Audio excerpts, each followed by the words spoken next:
দ্বিমুখ মানুষের থেকে লাইফে একা থাকা ভালো, যেরকম এখনটা আছে। অনেক সময় লোকসান করে ফেলেছি বা লস করে ফেলেছি অন্যদের সাথে মিশে বা অন্যদের সাথে কথা বলে অনেকটা সময়ই লস করে ফেলেছি। তারা যে এতটা দ্বিমুখ সাপ, মানে এরা হচ্ছে আমার প্লেটে খেয়েই আমার প্লেট ছিদ্র করে, সেরকম মানুষ। তো আল্লাহ তাআলা যা করে অনেকটাই ভালোর জন্যই করে। তাদের থেকে যে দূরে আসতে পারছি এর জন্য আল্লাহর কাছে লাখ লাখ শুকরিয়া। আলহামদুলিল্লাহ, তারা করুক, যা করার করতে পারে। কত গুজব, কত কিছু করে কি করতে পারে দেখা যাবে।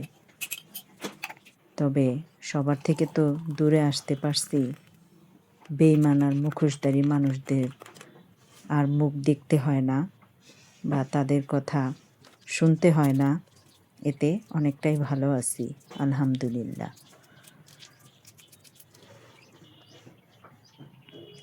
যাই হোক, আমার আজকের এই মিনি ব্লগটা আপনাদের কাছে কেমন লাগলো অবশ্যই কমেন্ট করে জানাবেন।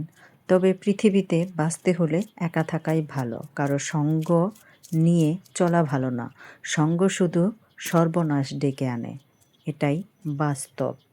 যদি এই বাস্তবতাটা আরও আগে বুঝতে পারতাম তাহলে হয়তো আরও অনেক আগেই আরও ভালো থাকতে পারতাম। ওকে, আল্লাহ হাফেজ।